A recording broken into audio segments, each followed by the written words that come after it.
नमस्कार दोस्तों, स्वागत है आपका अनुपमा इस अकेडमी पर। आज की अपनी इस वीडियो में हम छत्रपति शिवाजी महाराज के विषय में देखेंगे और वह सारे इंपॉर्टेंट फैक्ट्स देखेंगे जो हमारी परीक्षा के लिए इंपॉर्टेंट है। तो मैं अनुपम तिवारी स्वागत करता हूं आपका अपने इस यूट्यूब चैनल पर। आइए देखें कैसे छत्रपति शिवाजी महाराज अपने साम्राज्य की नींव डालते हैं, कैसे मराठा साम्राज्य की स्थापना होती है और कैसे वह अलग अलग किलों पर हमला करते हैं। अगर आपको इस वीडियो का पीडीएफ चाहिए हो तो डिस्क्रिप्शन में आपको लिंक मिलेगा, वहां से आप व्हाट्सएप चैनल ज्वाइन कर सकते हैं और इस वीडियो का पीडीएफ वहां पर आपको प्रोवाइड किया जाएगा। हम यहाँ पर केवल वह चीजें देखेंगे जो हमारे एग्जाम के लिए जरूरी है। सबसे पहले चीज हमको यह जानना होगा कि विचार क्या है, अर्थात जो मराठा साम्राज्य स्थापित किया गया उसके पीछे का जो विचार है वह विचार क्या है। क्योंकि यहाँ पर कहा जाता है हिंदवी स्वराज या हिंदवी साम्राज्य, इसका मतलब क्या है? क्या ऐसे साम्राज्य बनाए जाने की बात थी जो केवल हिंदुओं के लिए है? इस विचारधारा को हमको समझना पड़ेगा। अब इसमें तीन तरीके के विचार हैं। पहला विचार यह कहता है कि यह हिंदवी स्वराज था और हिंदवी स्वराज का मतलब हिंदुओं का स्वराज, यानी कि एक ऐसे साम्राज्य की स्थापना करना जो हिंदुओं का हो और उस पर किसी का अधिकार ना हो। दूसरा विचार जो कहीं ना कहीं यह मानता है कि यह हिंदुस्तान का स्वराज है, यानी भारत के ऐसे लोग जो यहाँ पर रह रहे हैं उनका स्वराज है। इसमें हिंदू और मुस्लिम दोनों हैं, इसके अलावा जो अन्य धर्मों के लोग हैं वह भी शामिल हैं। यानी कि हिंदवी स्वराज मतलब एक ऐसी राजनैतिक व्यवस्था की स्थापना जिसमें सबके पास स्वतंत्रता हो, धर्म के आधार पर किसी का शोषण ना हो। यह दूसरा विचार है। जो तीसरा विचार है वह यह कहता है कि जो मराठा साम्राज्य की स्थापना है वह इस दूसरे वाले विचार के आधार पर हुई थी, यानी स्वराज के विचार पर हुई थी और यह स्वराज सबके लिए था। लेकिन बाद में जो मराठा साम्राज्य के उत्तराधिकारी हैं उन्होंने इसको बना दिया हिंदुओं के लिए। यानी तीन तरीके के विचार हैं। पहला स्वराज कहता है कि हिंदुओं का स्वराज है। दूसरा स्वराज कहता है हिंदुओं और मुस्लिमों या फिर अन्य धर्म के जो लोग हैं उन सब का स्वराज है, यानी यहाँ पर आधीनता से मुक्ति की बात है, यानी धर्म के आधार पर किसी का शोषण ना हो। और जो तीसरा विचार है वह कहता है कि इसकी शुरुआत तो दूसरे विचार से हुई, यानी जो छत्रपति शिवाजी महाराज है उन्होंने इसकी शुरुआत तो की दूसरे विचार से, लेकिन बाद में उनके उत्तराधिकारियों ने या फिर उनकी अगली पीढ़ियों ने इसको तीसरे स्वराज के रूप में, यानी कि जो पहला स्वराज है हिंदुओं का स्वराज, उस स्वराज के रूप में स्टेब्लिश कर दिया। तो तीन तरीके के विचार है कि स्वराज वास्तव में है क्या, या फिर हम यह कहें कि हिंदवी स्वराज वह वास्तव में क्या है। यह आपसे मेंस में भी पूछ सकता है और यह आपसे इंटरव्यू में भी पूछ सकता है कि दरअसल जो मराठा साम्राज्य का या छत्रपति शिवाजी महाराज का हिंदवी स्वराज है वह स्वराज क्या था। शिवाजी महाराज ने हिंदुओं का जो पद है पादशाही उसका अंगीकार किया और यह व्रत लिया था कि वह गाय और ब्राह्मणों की रक्षा करेंगे। इसीलिए उनको हिंदुत्व धर्मोद्धारक और गैर ब्राह्मण प्रतिपालक की उपाधि मिली है। अब यह शब्द आपको सारे याद रखने होंगे। हिंदुत्व धर्मोद्धारक गैर ब्राह्मण प्रतिपालक, यह सारी उपाधियां किसको मिली है? छत्रपति शिवाजी महाराज को। आपको अगर याद हो या क्रम के रूप में अगर आपने पिछले वीडियो देखे हो तो हमने देखा था कि बहमनी साम्राज्य था और जो बहमनी साम्राज्य था वह दरअसल मुस्लिम साम्राज्य था ओवरऑल। इसी बहमनी साम्राज्य में बाद में जो इसके उत्तराधिकारी राज्य है जैसे अहमदनगर, बीजापुर, गोलकुंडा, इन्हीं सारे राज्यों के अधीन पहले जो मराठा साम्राज्य के लोग हैं वह काम करते थे, यानी इन्हीं सारे राज्यों के साथ काम करते थे। लेकिन धीरे धीरे मराठाओं ने देखा कि किस तरीके से शोषण हो रहा है धर्म के नाम पर। स्पेशली जब मुगल साम्राज्य स्टेब्लिश हुआ तो यह शोषण धर्म के नाम पर बहुत ज्यादा बढ़ गया। तो उसके बाद क्या हुआ? मराठा समुदाय के लोग आगे आए। उनमें सबसे फेमस और सबसे बड़ा नाम छत्रपति शिवाजी महाराज का है और उन्होंने यह संकल्प लिया कि वह हिंदुत्व की रक्षा करेंगे, ब्राह्मणों की रक्षा करेंगे, गाय की रक्षा करेंगे। अब यह सारे टर्म कहीं ना कहीं कनेक्ट होते हैं हिंदुत्व से, लेकिन जो आधुनिक इतिहासकार है वह कहते हैं कि यह केवल हिंदुत्व नहीं था बल्कि आधीनता से मुक्ति थी, यानी कि धर्म के आधार पर किसी का शोषण ना हो पाए। तो तीन तरीके के हमने विचार देखे। एक कहते हैं कि यह हिंदू लोगों का स्वशासन है, जैसे विलियम जैक्सन जैसे लोग यह कहते हैं कि हिंदू राष्ट्रवाद है, हिंदुओं का एक राष्ट्र बनाने की बात है। इस राष्ट्र में जो मुस्लिम है उनका स्थान नहीं है। इस राष्ट्र में केवल हिंदू प्रतीकों का प्रयोग होगा, यानी केवल हिंदुत्व प्रभुत्व होगा इस राज्य में, जिसकी बात करते हैं छत्रपति शिवाजी महाराज। जो दूसरे विचारक हैं वह कहते हैं कि यह भारतीय स्वतंत्रता है, यानी भारत की स्वतंत्रता है। जो विदेशी शासन है, लोगों का शोषण है, उस शोषण से स्वतंत्रता की बात है। इनमें कौन-कौन है? जैसे विल्फ्रेड कैंटवेल स्मिथ, इरफान हबीब, यह कहते हैं कि जो हिंदू है इसका मतलब यह नहीं है कि हिंदू धर्म है, बल्कि यह हिंदुस्तान की भौगोलिक और सांस्कृतिक जो व्यवस्था है उससे कनेक्टेड है। यानी कि यह इस्लाम विरोधी नहीं है, बल्कि ऐसी व्यवस्था है जिसमें मुस्लिमों को भी स्थान है। बस होगा यह कि किसी का शोषण धर्म के आधार पर नहीं होगा, यानी कि यह विदेशी दासता से मुक्ति है। लेकिन जो तीसरे विचारक हैं वह कहते हैं कि भले ही इसकी नींव दूसरे वाले विचार के आधार पर रखी गई, लेकिन बाद में यह कन्वर्ट हो गई पहले वाले विचार पर। यानी जो मूल विचार था वह यह था कि सबकी स्वतंत्रता हो, सबको अधिकार मिले, लेकिन जो इनके उत्तराधिकारियों ने किया वह यह किया कि पहले वाले ही विचार को आगे बढ़ाया। अब इसका एक कारण और हो सकता है, वह कारण यह हो सकता है कि जो आपका मुगल साम्राज्य है, उस मुगल साम्राज्य में औरंगजेब है और औरंगजेब की जो नीतियां हैं वह पूरी तरीके से हमको मिलती है हिंदू विरोधी। तो अब कोई अगर इन नीतियों का विरोध करेगा तो वह जाहिर सी बात है लगेगा हिंदू समर्थक, और कहीं ना कहीं एक समय पर वह यह भी लगने लगेगा कि मुस्लिम विरोधी है। हालांकि वह मुस्लिम विरोधी नहीं होगा, अपने धर्म की रक्षा की बात करेगा, लेकिन शोषण जहां से हो रहा होगा उसी का तो विरोध करेगा। तो इसीलिए बाद में जो इनके उत्तराधिकारी हैं वह कहीं ना कहीं हमको यह देखने लगते हैं कि हिंदुओं के समर्थक है और मुस्लिमों के विरोधी है, जबकि वास्तविकता यह है कि वह हिंदुओं के ही समर्थक है। क्योंकि शोषण एक वर्ग से हो रहा है, इसलिए वह उनके विरोधी दिखते हैं। स्पेशली जब समय होता है औरंगजेब का, औरंगजेब के बाद आप देखेंगे स्थिति काफी बदल जाएगी। तो इस तरह विचार है, मेंस के लिए बहुत ज्यादा इंपॉर्टेंट है, पूछा जा सकता है आपसे। अब हम देखते हैं कि कैसे शिवाजी अपने साम्राज्य का विस्तार करते हैं, कैसे वह अलग अलग क्षेत्रों को जीतते हैं और कैसे मराठा साम्राज्य की नींव पड़ती है। हमने देखा था कि यह बीजापुर साम्राज्य के साथ होकर काम कर रहे थे, यानी जो मराठे हैं वह बीजापुर के अधीन होकर या बीजापुर के साथ होकर काम कर रहे थे।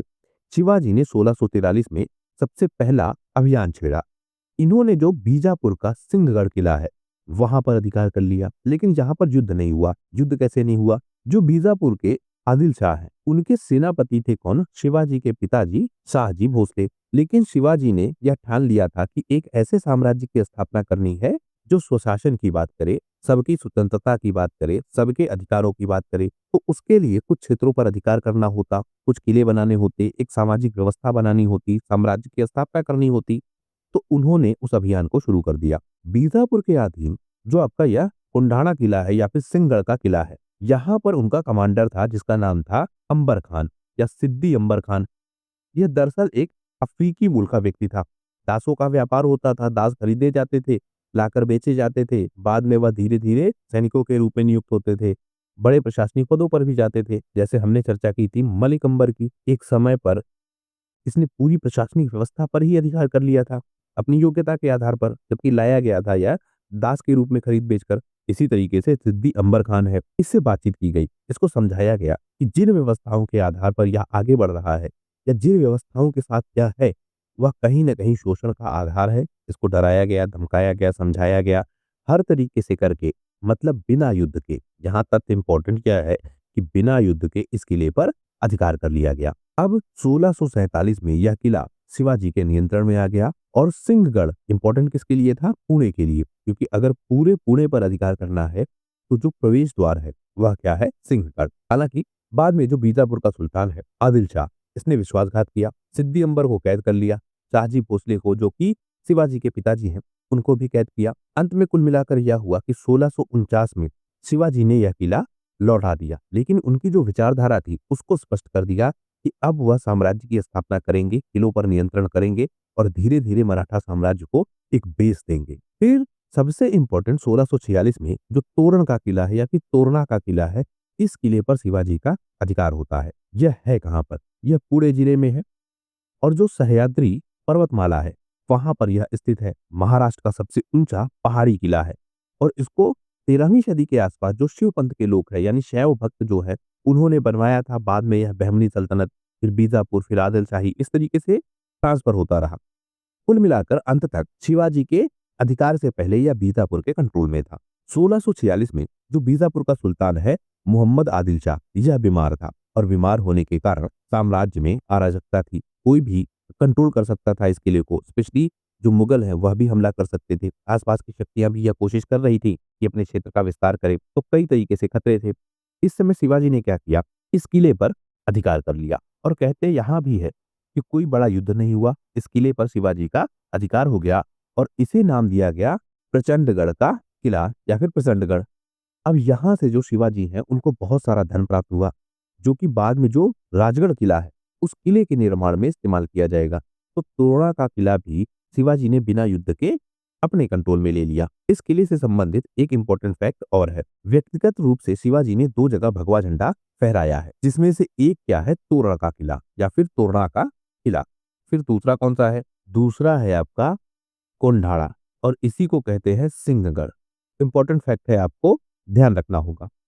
इसके बाद शिवाजी छोटे-छोटे क्षेत्रों को जीतना शुरू करते हैं, जैसे चाकन का क्षेत्र, पुरंदर बहुत इंपॉर्टेंट है, बाद में यहीं पर संधि होगी। बारामती, सुपा, तिकोना, लोहगढ़ इन सारे किलों पर शिवाजी का धीरे-धीरे अधिकार हो जाता है। जैसे हम बात करें जो चाकन है, यह पुणे के उत्तर में स्थित है और यह बीजापुर के पहले नियंत्रण में था। इसको भी शिवाजी ने अपने कंट्रोल में किया। पुरंदर बहुत इंपॉर्टेंट है। 1648 में इसको शिवाजी ने अपने कंट्रोल में किया था। बाद में यहीं पर 1665 में जो जयसिंह है, उनकी मदद से शिवाजी संधि साइन करते हैं। आगे हम कवर करेंगे, बहुत इंपॉर्टेंट संधि है, आपने सुना भी होगा पुरंदर की संधि। तो 1665 में यहीं पर संधि हुई थी। अधिकार में कब लिया था? 1648 में। अगला किला है बारामती। बारामती दरअसल किला नहीं है, बल्कि एक क्षेत्र है, पूरा परगना है, जो कि शिवाजी की जो जागीर है, क्योंकि पहले शिवा जागीरदार भी थे, वह भी क्षेत्रीय प्रशासक थे, तो उसके पूर्वी भाग में था। इसको भी शिवाजी ने अपने कंट्रोल में किया।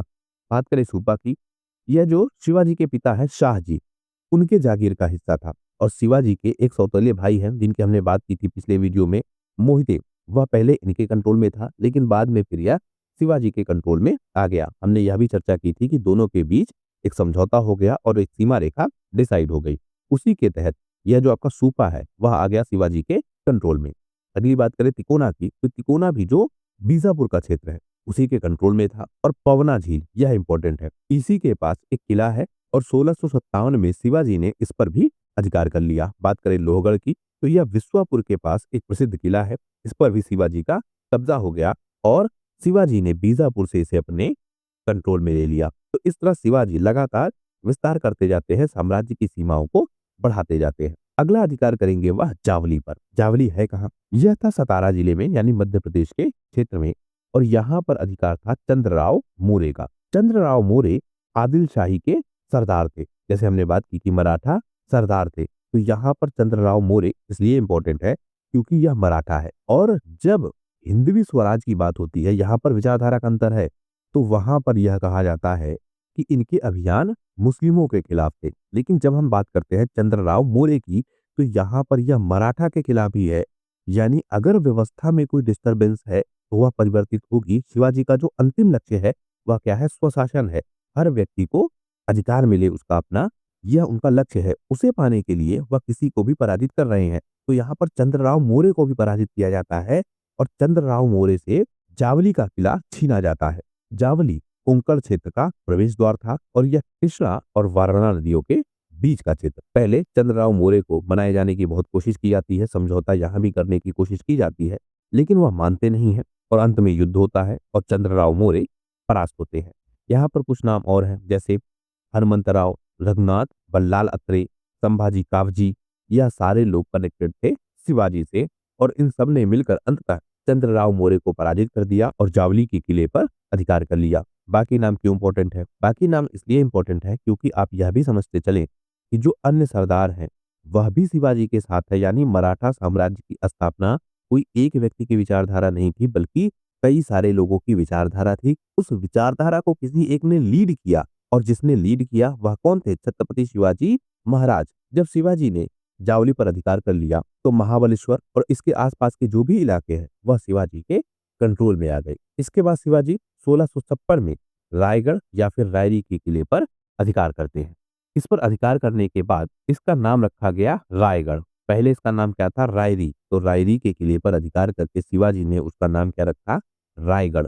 और इससे जो कोंकण तट है, अब वहां तक पहुंच हो गई शिवाजी महाराज का। यहाँ पर शिवाजी ने हीरोजी तेंदुलकर को किले का जो पुनर्निर्माण है वह कार्य सौंपा था और 1662 में जब स्वराज स्थापित हुआ तो इसको राजधानी के रूप में स्टेब्लिश किया गया। 6 जून 1674 को यहीं पर शिवाजी का राज्याभिषेक हुआ था, जब वह कैसे वापस आए थे और उन्होंने स्वराज की घोषणा की थी और छत्रपति की उपाधि धारण की थी। तो इस तरह शिवाजी रायगढ़ के किले पर भी अधिकार कर लेते हैं। तो हमने शिवाजी के उन हमलों को देख लिया या उन अभियानों को देख लिया जिससे उन्होंने अपने क्षेत्र का विस्तार किया और मराठा साम्राज्य की नींव रखी, मराठा साम्राज्य को एक राजनैतिक व्यवस्था के रूप में स्टेब्लिश किया। आने वाले वीडियोस में और डिटेल से हम कवर करेंगे कि कैसे शिवाजी और मुगलों के बीच संघर्ष होता है और वह संघर्ष कहां तक जाता है। इस वीडियो में फिलहाल सिर्फ इतना ही। वीडियो यदि पसंद आया हो तो प्लीज शेयर कीजिए अपने दोस्तों के साथ और सब्सक्राइब कीजिए इस चैनल को। आपका हमसे जुड़ने के लिए बहुत बहुत धन्यवाद। आपका दिन शुभ हो।